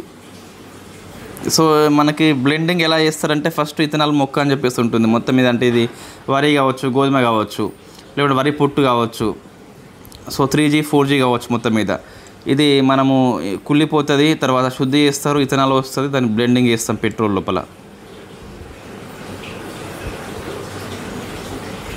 ఒక్క నిమిషం అండి, మనము దీన్ని ఆఫ్ చేయలేదు మనం. రైట్, ఓకే అండి. ఇది ట్రాన్స్పోర్ట్ చేస్తాము ఇక్కడికి, ఫ్యూయల్ స్టేషన్కి చేస్తే అక్కడ నుంచి మనము బంకులలో పోసుకుంటాము. సో ఇక్కడ మీకు 2003లో స్టార్ట్ అయింది స్కీము. ఏం ఉపయోగము? పర్యావరణ అనుకూలము. వై? బికాస్ కార్బన్ ఎమిషన్స్ ఇక్కడ ఏమీ ఉండవు, చమురు ఇంపోర్ట్స్ తగ్గిపోతుంది, దేశీయ బయో ఇంధన పరిశ్రమ డెవలప్మెంట్ అవుతుంది, మినిస్ట్రీ ఆఫ్ పెట్రోలియం దీన్ని అమలు చేస్తుంది. ప్రశ్న ఎందుకు రాసినామంటే ఇది మెయిన్గా. సో మీకు ఇథనాల్ బ్లెండింగ్ ప్రోగ్రామ్ అనగానే మినిస్ట్రీ ఆఫ్ ఎన్విరాన్మెంట్ అని చెప్పేసి తప్పుగా మీరు ఆన్సర్ పెడతారు. ఇది కాదు, ministry of new and renewable energy అయితే కానే కాదు, ఓన్లీ మినిస్ట్రీ ఆఫ్ పెట్రోలియం అని చెప్పేసి పిలుస్తాం. Next IBCA, so international big cat alliance, మనం స్టార్ట్ చేసిన 2023 ఏప్రిల్ లోపల. ఇది అమల్లోకి వచ్చింది మాత్రము 2025 జనవరి 23 అమల్లోకి వచ్చింది. అయితే నేపాల్ కంట్రీ కొత్తగా జాయిన్ అయింది. ఇట్ ఇస్ 13th కంట్రీ అండి. సో నేను పేర్లు రాసిన ఇవన్నీ పేర్లు అన్నీ అవసరం లేదండి. సో 13th కంట్రీ అని చెప్పేసి పిలుస్తాం. IBCA వెబ్సైట్లో ఉంది 13th కంట్రీ అని చెప్పేసి చదువుకోండి. నేపాల్ జాయిన్ అయిపోయింది. సో మీకు 95 రేంజ్ కంట్రీస్, అంటే ఈ 7 బిగ్ క్యాట్స్ ఉంటాయి కదా, 7 బిగ్ క్యాట్స్ ఉన్న కంట్రీస్ లేని కంట్రీస్ కూడా జాయిన్ కావచ్చు. హెడ్ క్వార్టర్ ఢిల్లీలో ఉన్నది. దీన్ని NTCA అమలు చేస్తుంది. IBCA అధ్యక్షుడిగా మొన్న కరెంట్ అఫైర్స్ మనం డిస్కస్ చేసిన భూపేంద్ర యాదవ్ ఎన్నికైండు మంత్రి. డైరెక్టర్ జనరల్గా SP యాదవ్ ఎన్నికైండు. సో నేపాల్ వచ్చేసి 13th కంట్రీ, గుర్తుపెట్టుకోండి. ఎన్ని కంట్రీస్ జాయిన్ కావచ్చు, ఎన్ని కంట్రీస్ అయినా రావచ్చు. ఇది ఏర్పాటు చేసినప్పుడేమో 95 కంట్రీస్ అని చెప్పి చెప్పిండ్రు. ఓన్లీ ఈ 7 క్యాట్స్ ఉన్న వాళ్ళకే అనుమతి ఉన్నది. ఇప్పుడు మాత్రము UNO మెంబర్షిప్ ఉన్న ప్రతి ఒక్కరు జాయిన్ కావచ్చు. ఇప్పుడు 13th కంట్రీ అని చెప్పేసి గుర్తుపెట్టుకోండి, సరిపోతుంది. ఎవరు? నేపాల్ అని చెప్పేసి చదువుకోండి. నెక్స్ట్ విటారా అని చెప్పేసి, ఇది ఒక ఎలక్ట్రిక్ వెహికల్ మోడల్ అండి. సుజుకి కంపెనీ తయారు చేసింది. సో 100 దేశాలకు ఎక్స్పోర్ట్ చేస్తున్నామండి. దీన్ని హన్సల్పూర్లో PM మోడీ స్టార్ట్ చేసిండు. ఇండియాలో విడుదల కావట్లేదు, ఓన్లీ ఎక్స్పోర్ట్ పర్పస్ దీన్ని విడుదల చేసిండు. విటారా అని చెప్పేసి పిలుస్తాం. నెక్స్ట్ ఇది వెరీ ఫేమస్ క్వశ్చన్, ఇది ఎగ్జామ్లో వస్తుంది మీకు. గ్రూప్ 2లో SNTలో ఇది మేబీ యాడ్ కావచ్చు. TGPSC వాళ్ళకి 50 మార్క్స్ సిలబస్ ఉండొచ్చు, 75 కూడా ఉండొచ్చు, మనం చెప్పలేం. ఇది దెర్ ఇస్ నో గ్యారంటీ అండి, there is no guarantee. So national designated authority అని చెప్పేసి NDAని స్థాపించిండ్రు. నేషనల్ డిజిగ్నేటెడ్ అథారిటీ అని చెప్పేసి దేనికోసం అంటే కార్బన్ ఎమిషన్ యొక్క ట్రేడింగ్ కోసం. మీకు ప్యారిస్ ఒప్పందం ఉంది 2015 లోపల. కార్బన్ని యొక్క క్రెడిట్స్ జమ అవుతాయి. ఈ క్రెడిట్ని మనం అమ్ముకోవచ్చు మనము. సో ఆర్టికల్ 6 చెప్తుంది. దీని ప్రకారము ప్రతి దేశం కూడా NDAని స్థాపించాలి, ఒక అథారిటీ స్థాపించాలి. ప్యారిస్ ఒప్పందము ఆర్టికల్ 6కు అనుగుణంగా ఇండియా NDAని స్థాపించింది కాబట్టి మీకు వార్తల్లో వచ్చింది. అయితే ఈ ఆర్టికల్ 6ని ఎప్పుడు ఆమోదించిండ్రు అంటే COP29 మొన్న బాక్లో జరిగింది కదా, అక్కడ ఆమోదించారు. సో ఇప్పుడు NDA యొక్క కూర్పు చూస్తే 21 మెంబర్స్ కమిటీ అండి. ఇది 21 మెంబర్స్ కమిటీ. చైర్పర్సన్గా secretary of the environment affairs పనిచేస్తాడు. పర్యావరణ శాఖ కార్యదర్శి ఎవరు ఉంటే వాళ్ళు పనిచేస్తారు. మెంబర్స్ ఎవరు ఉంటారంటే మినిస్ట్రీ ఆఫ్ ఎక్స్టర్నల్ అఫైర్స్, విదేశీ అంశాలు, స్టీల్ అండ్ రెన్యూవబుల్ ఎనర్జీ, వీళ్ళ యొక్క మినిస్ట్రీస్ నుంచి, నీతి ఆయోగ్ నుంచి హయ్యర్ అఫీషియల్స్ ఉంటారు. మినిస్ట్రీ పేరు గుర్తుపెట్టుకోవాలి, steel, renewable energy, external affairs. Ministers ఉండరు, దాని యొక్క అఫీషియల్స్ ఎవరైనా ఉంటే వాళ్ళు ఉంటారు. సో ఇది ఏంటిదంటే కార్బన్ క్రెడిట్ని పర్యవేక్షణ చేస్తుంది. ఎట్లా అంటే ఫర్ ఎగ్జాంపుల్ ఇది ఇండియా అనుకోండి. ఇది ఇండియా. ప్యారిస్ ఒప్పందం ఏమంటుందంటే ఇది ఎన్ని కార్బన్ ఎమిషన్స్ని తగ్గితే అన్ని కార్బన్ క్రెడిట్స్ జమ అవుతాయి. మనము పర్యావరణ అనుకూల చర్యలు ఎన్ని తీసుకుంటే అన్ని కార్బన్ క్రెడిట్ జమ అవుతాయి. వీటిని అమ్ముకోవచ్చు కూడా. That is called carbon market అని చెప్పేసి పిలుస్తాం. అయితే కొన్ని డెవలప్డ్ కంట్రీస్ ఉంటాయి. ఫర్ ఎగ్జాంపుల్ USA అని చెప్పేసి అనుకోండి. ఇది ఎమిషన్స్ తగ్గించదు, కానీ ఈ ఇండియా లాంటి కంట్రీస్ లోపల ఎమిషన్స్ తగ్గించే, ఉద్గారాలు తగ్గించే ప్రాజెక్టులో ఇన్వెస్ట్మెంట్ చేస్తుంది. అట్లా కూడా క్రెడిట్స్ సంపాదించవచ్చు. ఇది ఒక మెకానిజం. మనకి నేరుగా ఇండియా తగ్గించవచ్చు, లేకుంటే USA తగ్గించాలి. అట్లా చేయకుండా డెవలప్డ్ కంట్రీస్ ఏం చేస్తాయంటే, డెవలప్డ్ కంట్రీస్ వచ్చేసి USA లాంటి, జపాన్ లాంటి ఏం చేస్తాయంటే డెవలపింగ్ కంట్రీస్ లోపల ఇన్వెస్ట్మెంట్ చేస్తాయి. ఇందులో ఈ కార్బన్ ఎమిషన్స్ తగ్గించే ప్రాజెక్ట్ లోపల ఇది తగ్గిస్తుంది. దీనివల్ల ఈ క్రెడిట్ వచ్చేసి దీనికి జమ కాదు, దీనికి జమ అవుతుంది. ఇండియాకి ఉపయోగం ఏంటి అంటే ప్రాజెక్ట్కి ఫండింగ్ వచ్చింది. అమెరికా ఉపయోగం ఏంటి అంటే కార్బన్ ఎమిషన్స్ నేరుగా తగ్గించకపోయినా కూడా క్రెడిట్ జమ అవుతున్నాయి. ఇటువంటి ఒప్పందాన్ని ఇండియా నిన్న జపాన్తో చేసుకుంది. ఇది వెరీ వెరీ ఫేమస్ క్వశ్చన్. జపాన్తో చేసుకుంది. సో ఇది మీకు వార్తల్లో వచ్చింది. NDA సో ప్యారిస్ ఒప్పందానికి అనుగుణంగా ఏర్పాటైంది. ఆర్టికల్ 6 అని చెప్పేసి పిలుస్తాం. ఆర్టికల్ 6ని ఎక్కడ ఆమోదించారు? COP29 అజర్బైజాన్లో జరిగిన బాక్ సమ్మిట్ లోపల ఆమోదించారు. జాగ్రఫీ నెక్స్ట్ చూస్తే తావి నది వార్తల్లో ఉన్నదండి. తావి నది వార్తల్లో ఉంది. ఎందుకు వార్తల్లో వచ్చింది అంటే ఇది ఎక్కువ వరద వచ్చింది పాకిస్తాన్కి, ఇండియా అలర్ట్ చేసింది. వాస్తవంగా ఇండస్ వాటర్ ట్రీటీ మనం రద్దు చేసుకున్నాం, ఎటువంటి హెచ్చరికలు పాకిస్తాన్ పంపాల్సిన అవసరం లేదు. బట్ మనము మానవత్వం మన ఇండియా ఇప్పటి నుంచో కలిగి ఉంది. సో పాకిస్తాన్ నష్టాల్లో పోతుంది, వరదలు ఎక్కువ వస్తా అని చెప్పేసి వరద హెచ్చరికలు జారీ చేసింది. వాడి రక్తాన్ని పారిస్తే మనము మానవత్వాన్ని పారిస్తుంది. That is the difference between the India and other countries. That's why we proud of the India. So మరి తావి నది వార్తల్లో ఉంది కదా. జమ్మూ కాశ్మీర్ లోపల వెరీ ఫేమస్ రివర్.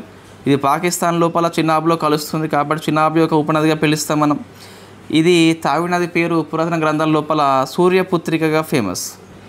సూర్యపుత్రి అని చెప్పేసి పిలుస్తాం. ఇటువంటి క్వశ్చన్ టీజీపీఎస్ చాలాసార్లు అడిగింది. సో మీకు రావి, బియాస్ యొక్క పేర్లు పూర్వనామాలు ఏంటి ఒకసారి మీరు ఆన్సర్ చేయండి. డిజాస్టర్ మేనేజ్మెంట్ అండి. టైఫూన్ కజికి వార్తల్లో ఉంది. సో టైఫూన్ కజికి వార్తల్లో ఉంది. ఏంటి కజికి అంటే ఇది జపాన్ పేరు పెట్టిందండి. సో దీన్ని టైఫూన్ ఎందుకు అంటున్నామంటే ఇది ఒక ఉష్ణమండల తుఫాన్కి మనం పేర్లు పెడతాం కదా, ఇది పశ్చిమ పసిఫిక్లో వచ్చింది కాబట్టి టైఫూన్గా పిలుస్తున్నాం మనం. సో టైఫూన్గా పిలుస్తున్నాం. సో ఇది ట్రాపికల్ సైక్లోన్లో one of the type. Okay, so Vietnam మీద ఎఫెక్ట్ చూపెట్టింది. మీరు విల్లి అంటే ఏంటి ఆన్సర్ చేయండి ఒకసారి.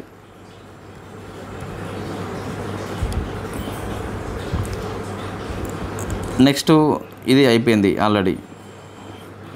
సో ఐఆర్ ఫిజీ ప్రధాని ఇండియాకి వచ్చిండు, పేరు సితివేని రబుకా అని చెప్పేసి పిలుస్తాం. Agreements no notable agreements skip చేయవచ్చు. సో పేపర్లో నింపాలంటే నేను ఆ ఒప్పందం ఈ ఒప్పందం రాయొచ్చు. నేను పేపర్ చూసిన, ఎక్స్టర్నల్ అఫైర్స్ మినిస్ట్రీ వెబ్సైట్ చూసిన, బట్ అందులో నోటబుల్ అగ్రిమెంట్స్ ఏం లేవు కాబట్టి స్కిప్ చేయండి. జస్ట్ ఆ రబుకా పేరు అవసరం ఉంటుంది. తర్వాత ఇది వెరీ ఫేమస్ అండి. Asia Pacific institute for broadcasting development executive board చైర్పర్సన్గా ఇండియా ఎన్నికైంది మనం డిస్కస్ చేస్తున్నాం కదా చాలాసార్లు, అందులో ఇది ఒకటి. సో AIBD అని చెప్పేసి పిలుస్తాం. సో ఇండియా ఎక్కడ ఎన్నికైంది మళ్ళీ ప్రశ్న వస్తే డెప్త్గా వస్తే బ్యాంకాక్లో జరిగినటువంటి మీటింగ్లో ఎన్నికైంది. థీమ్ ఏంటి మనకంటే media for people, peace and prosperity అని చెప్పేసి పిలుస్తాం. అంటే థాయిలాండ్లో జరిగిన AIBD సమ్మిట్ లోపల ఇండియా ఎగ్జిక్యూటివ్ బోర్డు చైర్పర్సన్గా ఎన్నికైంది కాబట్టి very very famous question. So మన PM జపాన్ వెళ్ళిండు, చైనా కూడా పోతుండు. సో జపాన్ చూస్తే మీకు 15th ఇండియా జపాన్ వార్షిక సమావేశానికి హాజరు కావడం జరిగింది. అవుట్కమ్స్ ఉన్నాయి, ఇవి మనం గుర్తుపెట్టుకోవాలి. ఇండియా జపాన్ AI కార్యక్రమాన్ని ఒప్పందం చేసుకోవడం జరిగింది. సో ఇండియా జపాన్లు రెండు కూడా AI విషయం లోపల ఒప్పందం చేసుకున్నారు. చంద్రయాన్ 5 ఫేమస్ నోన్ యాజ్ లూపెక్స్ అని చెప్పేసి పిలుస్తాం. దీనికి ఆమోదించిండ్రు. ఇది మనం ఆల్రెడీ స్పేస్లో 24 అప్డేట్స్లో డిస్కస్ చేసి ఉన్నాం. ఇది వెరీ ఫేమస్ అండి. జాయింట్ క్రెడిటింగ్ మెకానిజంని అమలు చేస్తున్నాం. ఫస్ట్ టైం జపాన్తోనే అమలు చేస్తున్నాం మనం. సో నేను చెప్పిన కదా, Japan developed country, India developing country. So ఇది జపాన్ అనేది కార్బన్ ఎమిషన్స్ని తగ్గించదు, ఆల్టర్నేటివ్గా ఇండియాలో ఇన్వెస్ట్మెంట్ చేస్తుంది. ఇండియా తగ్గిస్తుంది కదా, ఆ క్రెడిట్స్ వచ్చేసి జపాన్కి జమ అవుతాయి. ఇటువంటి ఒప్పందం మనం వెరీ ఫస్ట్ టైం చేసుకుంటున్నాం జపాన్తోని కాబట్టి వెరీ వెరీ ఫేమస్ క్వశ్చన్ ఇది. ఇటీవల కార్బన్ క్రెడిట్ మెకానిజం కోసము ఏ దేశంతో ఒప్పందము, ఈ ప్రశ్న మనం ఎక్స్పెక్ట్ చేస్తున్నాము, వస్తుంది కూడా. సో జపాన్ అని చెప్పేసి పిలుస్తున్నాం. ఈ ఒప్పందం అనేది ప్యారిస్ ఒప్పందంలో ఆర్టికల్ 6కి అనుగుణంగా ఉంది.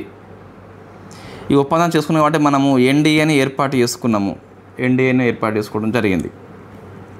లింకప్ చేసుకోవాలి సబ్జెక్ట్ని ఎక్కడికక్కడ. నెక్స్ట్ ఇంటర్పోల్ అనేది ఫస్ట్ పర్పుల్ నోటీస్ని ప్రవేశపెట్టింది. సో ఇది very famous question. Why? Because మీకు పర్పుల్ నోటీస్ ఇంతకుముందు లేదన్నట్టు. What is the purple notice అంటే నేరస్తులు ఉపయోగించే కన్సీల్మెంట్ మెథడ్స్ మీద సమాచారాన్ని అందిస్తుంది.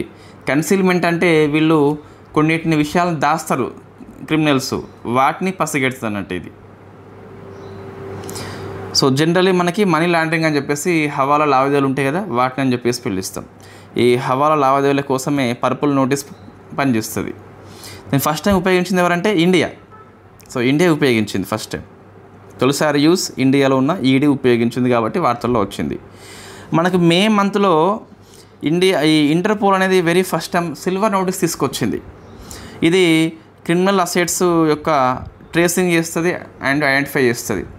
దీన్ని ఫస్ట్ టైం ఉపయోగించింది ఎవరంటే అది కూడా మళ్ళీ ఇండియానే. సిల్వర్ నోటీస్ని, పర్పుల్ నోటీస్ని ఇంటర్పోల్ తీసుకొచ్చింది 25 ఇయర్లో ఫస్ట్ ఉపయోగించింది ఇండియా. పర్పుల్ నోటీస్ అంటే దాచి ఉంచిన విషయాలని పసిగడుతుంది. సిల్వర్ నోటీస్ అంటే క్రిమినల్ అసెట్స్ని ట్రేసింగ్ చేస్తుంది. రెండింటిని ఫస్ట్ టైం ఇంటర్పోల్ తీసుకొచ్చింది ఇండియా విషయం లోపలనే. కాబట్టి అది 2 questions very famous questions. Government policy project ఆరోహణ అని చెప్పేసి పిలుస్తాం. Very very famous question. ఏంటి ఇది ప్రాజెక్టు ఆరోహణ అంటే? దీన్ని national highway authority of India ప్రారంభించింది. ఈ టోల్ ప్లాజా ఎంప్లాయీస్ ఉంటారా, వాళ్ళ యొక్క పిల్లల స్కాలర్షిప్ కావచ్చు, మెంటర్షిప్ కావచ్చు, స్కిల్ డెవలప్మెంట్ కోసం దానికోసం పనిచేస్తుంది. దీనికోసం ఒక ట్రస్ట్ ఉంది, SMEC అని చెప్పేసి పిలుస్తాం. ఫుల్ ఫామ్ గట్రా ఏం లేదు, దాని పేరే SMEC అని చెప్పేసి పిలుస్తాం. ఇది నెక్స్ట్ ఇయర్ వరకు మనకి పనిచేస్తుంది. ప్రాజెక్ట్ ఆరోహణ అంటే ఏం లేదు, ఈ టోల్ ప్లాజా ఉంటే మనకి టోల్ గేటు, అక్కడ ఎంప్లాయీస్ ఉంటారు కదా, ఎంప్లాయీ యొక్క పిల్లల కోసం పనిచేస్తుంది. సో నెక్స్ట్ అండి, మత్స్య శక్తి అని చెప్పేసి ఒక కార్యక్రమం వార్తల్లో ఉంది. మైనారిటీ ఫిషరీస్ అంటే చేపలు పట్టే మైనారిటీ వర్గాలు, ఈ క్రిస్టియన్స్, ముస్లిం వాళ్ళు ఉంటారు కదా, సో వాళ్ళ కోసం ఇది పనిచేస్తుంది. దీన్ని ఎవరు స్టార్ట్ చేసిండ్రు అంటే మినిస్ట్రీ ఆఫ్ మైనారిటీ అఫేర్స్ కాదు, మినిస్ట్రీ ఆఫ్ అగ్రికల్చర్ చేసింది. మినిస్ట్రీ ఆఫ్ ఫిషరీస్ కూడా కాదు. మనం తప్పు చేస్తామండి ఇక్కడ. ఏం తప్పు చేస్తామంటే స్కీమ్లో ఏముంది మీకు, సో మత్స్య శక్తి అని చెప్పేసి ఉన్నది. మరి వెంటనే ఏమనుకుంటామంటే చేపలు కాబట్టి మినిస్ట్రీ ఆఫ్ ఫిషరీస్ అని చెప్పేసి పిలుస్తాం. సో ఫిషరీస్ కాదు, ఏం కాదు, వ్యవసాయ శాఖ దీన్ని స్టార్ట్ చేసింది. ఎవరి కోసము? మైనారిటీ వాళ్ళ కోసము. సో మరి దీన్ని ఎక్కడ స్టార్ట్ చేసింది అంటే ICAR యొక్క CMFRA సంస్థ ఉంటుంది, సెంట్రల్ మెరైన్ ఫిషరీస్ రీసెర్చ్ సంస్థ అని చెప్పేసి ఉంటుంది కదా, దాని యొక్క ప్రాంతీయ కేంద్రము కేరళలో ఉన్నది, అక్కడ స్టార్ట్ చేసింది. సో దీన్ని వ్యవసాయ శాఖ అనేది PM వికాస్ కింద రూపొందించింది. PM వికాస్ అంటే మైనారిటీ వర్గాల యొక్క ఆల్రౌండ్ డెవలప్మెంట్ కోసం అని చెప్పేసి మినిస్ట్రీ ఆఫ్ మైనారిటీ అఫేర్స్ తీసుకొచ్చింది. అంతకుముందు 5 స్కీమ్స్ ఉండే, 5 స్కీమ్స్ని బ్లెండ్ చేసి ఒక స్కీమ్గా మార్చింది. That is called PM Vikas for minority development. PM Vikas కింద స్టార్ట్ చేసింది. PM వికాస్ స్కీమ్ ఎవరు? Minority affairs. ఏ స్కీమ్ స్టార్ట్ చేసిండ్రు? మత్స్య శక్తి అని చెప్పేసి. ఎవరు? Ministry of agriculture. కన్ఫ్యూజ్ కావద్దు, చాలా కన్ఫ్యూజ్ అంశాలు ఇక్కడ ఎక్కువ కనిపిస్తున్నాయి మీకు. సో మత్స్య శక్తి, మినిస్ట్రీ ఆఫ్ అగ్రికల్చర్. ఈ స్కీము దేని కింద? PM వికాస్ కింద. PM వికాస్ ఎవరు? Ministry of minority affairs. ఎవరి కోసము? మైనారిటీ ఫిషరీస్ కోసము. ఎందుకు ఇంత చెప్తున్నామంటే ఈ ప్రశ్న వస్తుంది, మనం తప్పు చేస్తాం compulsory. Next, India's first multi lane free flow tolling system. అంటే మీకు జనరల్గా ఒక బస్సు వస్తుంది టోల్ గేట్ దగ్గర, ఇది ఆగుతుంది, ఇది డబ్బులు ఇస్తుంది, వెనుక ఇంకో బస్సు ఆగుతుంది, ఇట్లా కాకుండా ఫ్రీగా వెళ్ళే సో మల్టీ లేన్ను ఏర్పాటు చేస్తున్నారట. ఎక్కడ అంటే గుజరాత్లో NH-48 దగ్గర, చోర్యాసీ ఫీ ప్లాజా దగ్గర. చోర్యాసీ ఫీ ప్లాజా గుర్తుపెట్టుకోండి, multi lane free flow tolling system. ఇక్కడ ఆగరు, ఇంకా వెళ్ళిపోతారు. సో ఇక్కడ మీకు రాష్ట్రం పేరు గుర్తుపెట్టుకోవాలి, ఏ అథారిటీ గుర్తుపెట్టుకోవాలి. గవర్నమెంట్ పాలసీ అండి, ఇదంతా మనం డిస్కస్ చేసినాం ఆల్రెడీ. PM మోడీ కమిటీ అండి.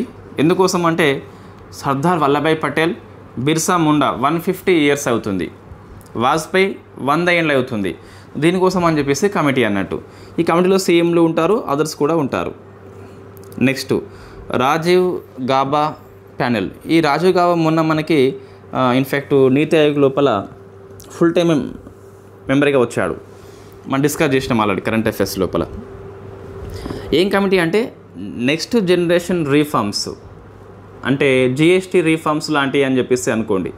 సో అది ఒకటి. ఇంకోటి వికసిత్ భారత్ లక్ష్యాలు ఏవైతే ఉన్నాయో వాటి కోసము. నాన్ ఫైనాన్షియల్ సెక్టార్ రిఫార్మ్స్, ఆర్థికేతర రంగాలు కొన్ని ఉంటాయి కదా, సో వాటి రిఫార్మ్స్ కోసం ఈ కమిటీ పనిచేస్తుంది. సో నీతి ఆయోగ్ ఆధ్వర్యంలో ఏర్పాటు చేయబడ్డ committee. Operation rainbow, directorate of revenue intelligence సంస్థ నిర్వహించింది ఈ నార్కోటిక్ డ్రగ్స్ పట్టివేత కోసం అని చెప్పేసి. సో ఇది కూడా ఆపరేషన్ రెయిన్బో వార్తల్లో ఉంది, ఏ సంస్థ కండక్ట్ చేసింది ప్రశ్న వస్తుంది. ఫస్ట్ ఆప్షన్ మీకు సిబిఐ ఉంటుంది. సిబిఐ కాదు, డిఆర్ఐ అని చెప్పేసి పిలుస్తాం. బుక్స్ అండి, the flight out of the new India, Sanjay bar very famous writer కాబట్టి పుస్తకం రాసిన ఎగ్జామ్ దృష్ట్యా ఫేమస్ పుస్తకము. భారతదేశాన్ని వదిలి వెళ్ళిన వారి గురించి మాట్లాడుతున్నట్టు ఇది. The flight out of the new India అని చెప్పేసి పిలుస్తాం. అవార్డ్స్, ఇది లాస్ట్ వీక్ కరెంట్ అఫైర్స్. ఇది అవార్డ్స్, ఇది ఈ వీక్ అవార్డ్స్ ఏమీ లేవు. సో రిపోర్ట్స్ ఉన్నాయండి. నారీ 2025 అని చెప్పేసి వెరీ వెరీ ఫేమస్ రిపోర్ట్. దీన్ని so national annual report and index on women safety అని చెప్పేసి పిలుస్తాం. మినిస్ట్రీ ఆఫ్ ఉమెన్ తీసుకొచ్చింది. అవుట్కమ్స్ ప్లీజ్ స్కిప్ చేయండి, ఇది అవసరం లేదు. సో టాప్ ర్యాంక్ సిటీస్ అంటే మహిళా సేఫ్టీ ఎక్కువ ఉంది. కోహిమా, విశాఖపట్నము, భువనేశ్వర్, ఇంకా కొన్ని ఉన్నాయి, అవి రాయలేదు, అవసరం లేదని. లో ర్యాంక్ ఏమో పాట్నా, జైపూర్, ఫరీదాబాద్, ఇంకా కొన్ని ఉన్నాయి, అవి రాయలేదు, స్కిప్ చేయవచ్చు. ఈ ఆర్టికల్ పెద్ద మనకైతే అవసరం లేదు. నెక్స్ట్, ఇది వెరీ వెరీ ఫేమస్ రిపోర్ట్ అండి. ఇది ఎగ్జామ్లో వస్తుంది. State energy efficiency index 24 report. Ministry of పవర్లో దీన్ని విడుదల చేస్తే బ్యూరో ఆఫ్ ఎనర్జీ ఎఫిషియన్సీ సంస్థ AEEE సంస్థ పబ్లిష్ చేసింది. అంత టీజీపీఎస్సీ ప్రీవియస్లో జరిగిన ఎగ్జామ్లో అడిగింది.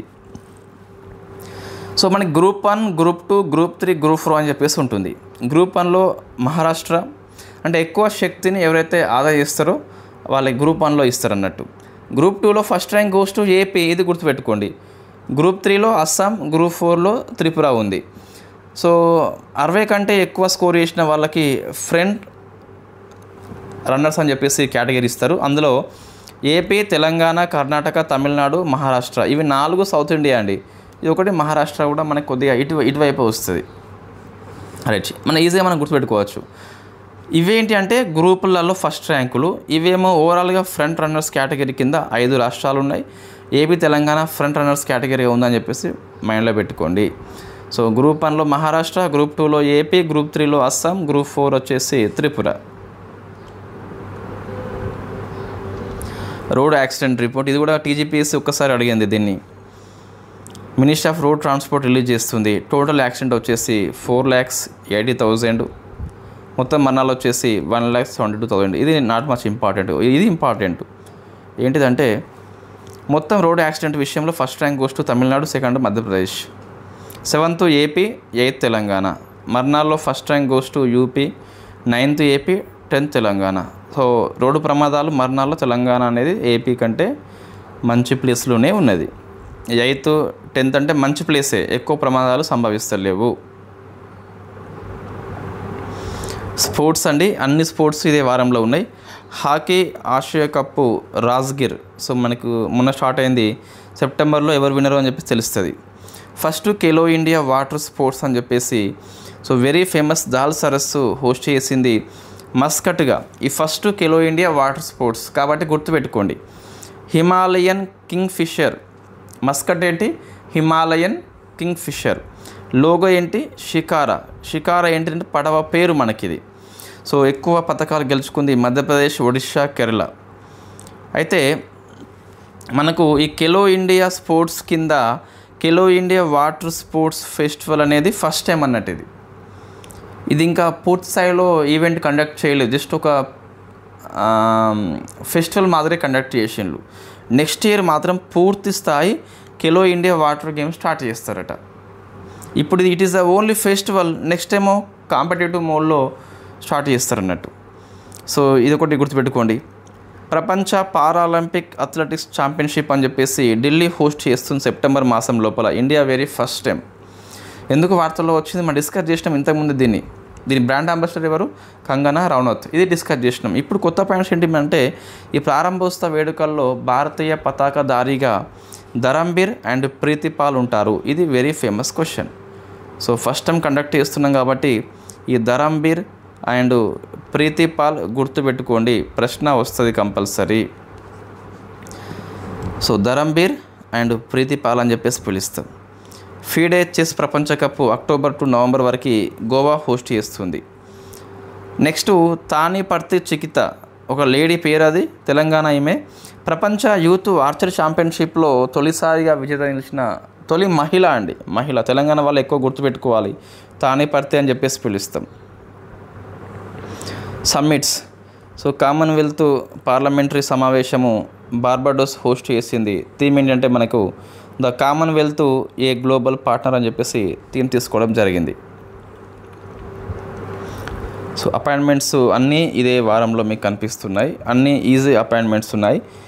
ఇంగా రుగినెయన్ లిథువేనియా ప్రధాని, ఉమెన్ కాబట్టి గుర్తుపెట్టుకోండి. రాజీవ్ రంజన్, ఇది very famous question.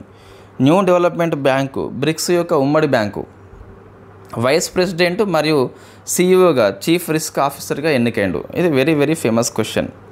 Anish Dayal NSA డిప్యూటీగా ఎన్నికైండు.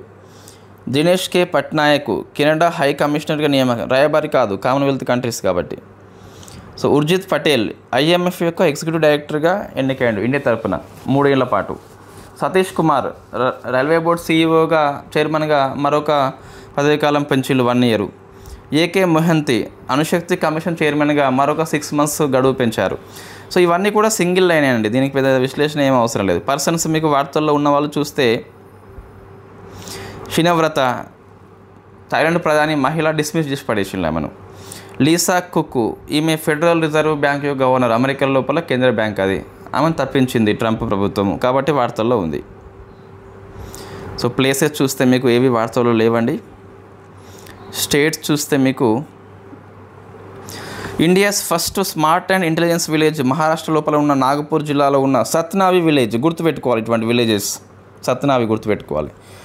Time bank of India skip చేయవచ్చు, ఇది కాన్పూర్లో కాన్సెప్ట్. జపాన్ స్ఫూర్తి వీళ్ళకు ఎవరైనా సమయాన్ని కేటాయిస్తే మీకు ఆ టైంని ఆ బ్యాంక్ లోపల నిల్వ చేస్తారు అన్నట్టు, అందుకే టైం బ్యాంక్ అని చెప్పేసి పిలుస్తాం. నువ్వు ఇప్పుడు 1 hour కేటాయించడం అనుకో ఇతరుల కోసం, 1 hourని నీకు క్రెడిట్ చేస్తారు అన్నట్టు. ఎక్కువ అవర్స్ జమ అయితే అవార్డు ఇస్తారట. That is called time bank of India అని చెప్పేసి కాన్పూర్లో స్టార్ట్ అయింది. నాట్ మచ్ ఇంపార్టెంట్, స్కిప్ చేయవచ్చు. తెలంగాణలో ఓన్లీ ఒకటే కరెంట్ అఫేర్స్ ఉన్నదండి, అది సురవరం సుధాకర్ రెడ్డి చనిపోయిండు, సిపిఐ, అంతే. సో ఏపీ చూస్తే కూడా తక్కువ ఆర్టికల్స్ ఉన్నాయి ఏపీలో.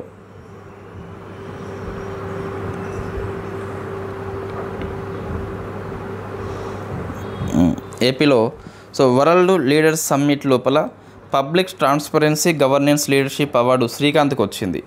రక్తహీనత నివారణ చర్యల్లో భాగంగా ఏపీ ఫస్ట్ ర్యాంక్ వచ్చింది. గూగుల్ డాటా సెంటర్ విశాఖలో స్టార్ట్ అవుతుంది, ఆసియాలో అతిపెద్దది ఇది, అమెరికా వెలుపల అతిపెద్దది కూడా. దేశంలో తొలి స్మార్ట్ సిటీ వర్సిటీగా అనంతపురం విద్యాలయము రికార్డు సృష్టించబోతుంది. ఇంకా స్టార్ట్ కాలేదు, బట్ మనం గుర్తుపెట్టుకోవాలి, it is first smart university అని చెప్పేసి పిలుస్తాం. డేస్ అండి. So August 29 national sports day. Theme ఏంటి? 1 గంటా ఖేల్కే మైదాన్ అని చెప్పేసి థీమ్ తీసుకున్నాము. August 26 women equality day, theme ఇక్కడ ఏమీ లేదు. ఆగస్ట్ 23 మనం డిస్కస్ చేసినాం ఆల్రెడీ, నేషనల్ స్పేస్ డే అని చెప్పేసి. థీమ్ ఏంటి? ఆర్యభట్ట టు గగన్యాన్ అని చెప్పేసి పిలుస్తాం. August 27 first world lakes day, సరస్సుల దినం అని చెప్పేసి ఫస్ట్ టైం జరుపుకుంటున్నాం మనం. థీమ్ ఏంటి? The live blood of our planet, the life blood of our planet. Why August 27 అంటే మనకి ఈ ఫస్ట్ది కాబట్టి ఇది గుర్తుపెట్టుకోవాలి. 1984లో first world lake summit Japan host చేసింది. సెప్టెంబర్ 23 ఆయుర్వేద దినం అని చెప్పేసి జరుపుకుంటున్నాం. నెక్స్ట్ ఇయర్ నుంచి 25 నుంచి జరుపుకుంటున్నాం. సెప్టెంబర్ నెక్స్ట్ మంత్ నుంచి జరుపుకుంటున్నాం. Ayurveda for people and planet. ఇవి మనకు ఆగస్టు 16 నుంచి 31 మ్యాగజైన్ అండి. ఇది మీకు డిటిపి వర్షన్ లోపల రేపు సాయంత్రానికి వస్తుంది కంపల్సరీ. ఆల్మోస్ట్ అయిపోయినట్టే. సండే అతని కూడా హాలిడే కాబట్టి చేస్తాడు. సో మనం ప్రూఫ్ రీడింగ్ చేసి రేపు సాయంత్రానికి యాప్లో అప్లోడ్ చేద్దాం. ఒకసారి మన కోర్స్ తీసుకున్న వాళ్ళు ఇది నాకు ఫీడ్బ్యాక్ ఇవ్వండి. ఏంటి అంటే ఇప్పుడు మనకి ఆగస్ట్ అయిపోయింది కదా, సో మీకు ఎఫ్బిఓ ఎగ్జామ్ కూడా సెప్టెంబర్లో అయిపోతుంది. సెప్టెంబర్ మ్యాగజైన్ అనేది 1 to 15, 16 నుంచి 30 కాకుండా ఒకేసారి అక్టోబర్ ఫస్ట్ వీక్లో ఇద్దామని చెప్పేసి మేము అనుకుంటున్నాం. ఎందుకోసము అంటే సెప్టెంబర్లో మనకు సో మొత్తం పాలిటీ డిటిపి వర్క్ చేస్తే పాలిటీ 1 మంత్లో అయిపోతుంది, ఆల్మోస్ట్ అయిపోతుంది. సో అక్టోబర్ ఫస్ట్ వీక్లో సెప్టెంబర్లో జరిగిన మొత్తం కలిపి మంత్లీ మ్యాగజైన్లో ఇద్దామని చెప్పేసి ప్లాన్ చేసుకుంటున్నాం. మీరు అభ్యంతరం చెప్తే మళ్ళీ 1 నుంచి 15, 16 నుంచి 30కే ఇద్దాం. పాలిటీ కొంచెం పెండింగ్లో పడిపోతుంది. సో పాలిటీ మీద ఫుల్ ఫోకస్ చేయాలంటే అతనికి వేరే వర్క్ లాంటిది ఉండద్దు అన్నట్టు.